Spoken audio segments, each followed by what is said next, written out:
Hi, I'm Brandy Heflin. I'm a personalized physics instructor, and I help high school and college students feel confident and successful in learning physics.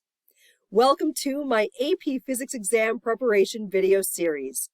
Over the next few weeks, I'll be recording a sample video for each of the 4 AP Physics exams to be released each week, where we'll go over free response questions and the kinds of questions students can expect to be asked, and the ways that the exam will ask students to demonstrate their knowledge.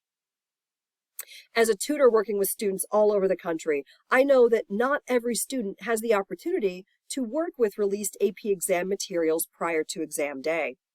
Some instructors choose not to use the released materials, while many students from independent and private schools are taking AP level content, but the school doesn't call the class AP so that they have more freedom and flexibility in what they can teach. This series is intended for students who haven't had exposure to AP exam materials. So just a few notes. AP is a registered trademark of the College Board. The College Board does not endorse or recognize this video or my services. All of the materials presented are available on AP Central at the link shown here for the AP Physics 2 exam, and those materials include the released free response questions, the scoring guidelines, and sample student responses and commentary. I strongly encourage students to review those sample responses to get a feel for the different levels and quality of the responses prepared by the students who took these released exams live, and to see what the scorers for that year were looking for and how they decided to award points. So let's go over the 4 types of questions that are on the AP Physics 2 exam, and this is taken from AP Central. Students can expect a question on experimental design. They can expect a question on qualitative to quantitative translation. They can expect one paragraph length response that we'll go over in another video, and they can expect one question that is short answer. Question in this video is type number 4, short answer. So today we'll be reviewing the 2018 question number 3 from the AP Physics 2 exam. And this question covered light and the photoelectric effect. Monochromatic light of frequency F shines on a metal as shown below. The frequency of the light is varied, and for some frequencies, electrons are emitted from the metal. The maximum kinetic energy Ke of the emitted electrons is measured as a function of the frequency of the light. Part A, Part 1. Based on conservation of energy, the relationship between Ke and F is predicted to be AF equals B plus Ke when the frequency is greater than F naught, and Ke equals 0 when the frequency is less than or equal to F naught, where A and B are positive constants. A graph of this relationship is shown below. Indicate which aspects of the graph correspond to A and B. Also, explain the physical meaning of A, B, and F naught. So here's our graph again. And one more time, that given equation was AF equals B plus Ke. If you recall, the equation for the photoelectric effect has kinetic energy on the vertical axis for the dependent variable and frequency on the horizontal axis for the independent variable. So let's rearrange that equation to have Ke isolated as the dependent variable. And we can see that by subtracting B from both sides, we have Ke equals AF minus B. And now it's really easy to map that to our photoelectric effect equation. Ke equals HF minus phi. So that constant A is the slope or ratio between the frequency and the kinetic energy, and it corresponds to Planck's constant. You need to state both that A is the slope or ratio between F and K, and it corresponds to Planck's constant to earn your point.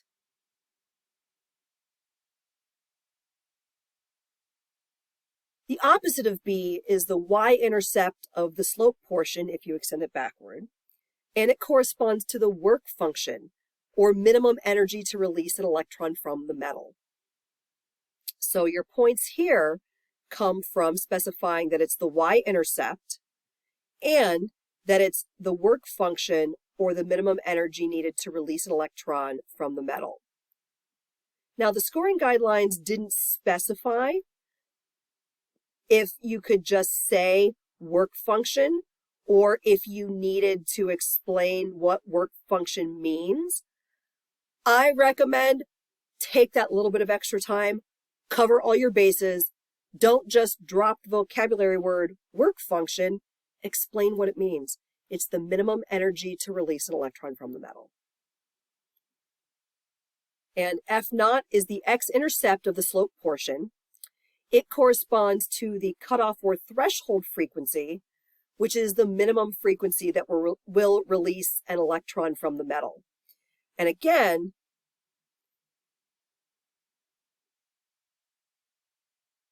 I recommend that you give the definition of the term threshold frequency to get your point for explaining what F naught means. So yeah, threshold frequency, and specify it's the minimum frequency of a photon that will release an electron from the metal. Part 2. Explain the physical meaning of the horizontal section of the graph between the origin and F naught. So that's a region where there are a whole lot of frequencies, but the kinetic energy equals 0. Why does that happen? That horizontal portion of the graph represents the frequencies of light that don't deliver enough energy to eject an electron. And specifying this, I lost my cursor, sorry. It's the frequencies of light that don't deliver enough energy or don't carry enough energy to eject an electron. That is worth 1 point. Part 3. A second metal with different properties than the first metal is now used. On the figure below, the dashed lines are the same lines shown in the previous graph. Sketch lines on the figure below that could represent the data for the second metal. Explain one difference between the graphs. So you have two ways that you can think about this to come up with your answer. And the first is that the slope part of either one of our new graphs will still be linear with a slope equal to Planck's constant. So our new graph is going to be parallel to the old one. So it could look like this, or it could look like that. But we still need to connect this to what's going on with the metal. Why does the different metal cause this? So let's extend both of those new possible lines back to their intersection with the y-axis. And remember that the work function is the y-intercept for those linear parts. So the new metal will have a different intercept on the y-axis because it has a different work function. And its threshold frequency will change correspondingly too. And this second one is the good explanation of the differences in the graphs. And so your points are going to come from having the same slope as the old graph. And then your second point will come from having a different x-intercept. And again, and actually we'll just write that as a different F naught. You're going to have a different threshold frequency. But the key thing here is going to be that, explanation that this happens because our metal has a different work function. Part B. The figure below shows an electroscope. A sphere is connected by a vertical bar to the leaves, which are thin light strips of material. The sphere, leaves, and bar are all made of metal. The electroscope initially has a negative charge, so the leaves are separated. Part 1. Ultraviolet UV light shines on the sphere, causing the leaves of the electroscope to move closer together. Explain why this happens. Well, UV light shining on the sphere causes the electroscope leaves to move closer together because it causes electrons to be ejected from the electroscope. This makes the leaves less negatively charged, which reduces the electrostatic repulsion between them and allows them to be closer. So your points here come from indicating that the UV light is causing electrons to be ejected and specifying that that leaves the leaves less negatively charged, and that's what allows them to be closer together. Part 2. Green light then shines on an identical negatively charged electroscope. No movement of the leaves is observed. Explain why the green light does not make the leaves move, while the UV light does. The green light fails to move the electroscope leaves because its frequency, or energy per photon, is too low to eject electrons. So remember, the photoelectric effect is not about total energy incident on the metal.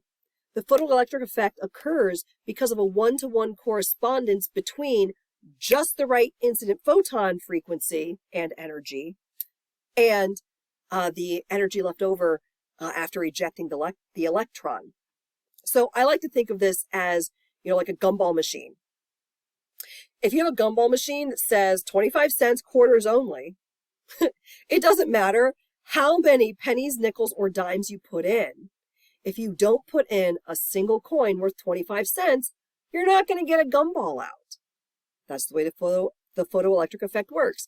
It doesn't matter if you have a bunch of photons that could add up to the right amount of energy to eject an electron. You need a single photon with the right energy to eject a single electron. And your points here come from this specification that, and I've lost my cursor again, hang on. This happens frequently. Okay, there we go.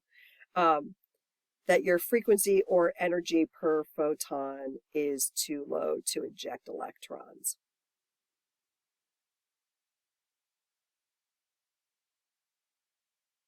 Part C. The brightness of the green light is increased until the intensity, the power per unit area, is the same as that of the UV light. What aspect of the green light changes when its brightness is increased? Would shining the brighter green light on the electroscope result in movement of the leaves? Explain why or why not. Well, when we increase the brightness of the green light, the amplitude of the wave or the number of the photons in the beam increases. You can explain it either way in order to earn your point here.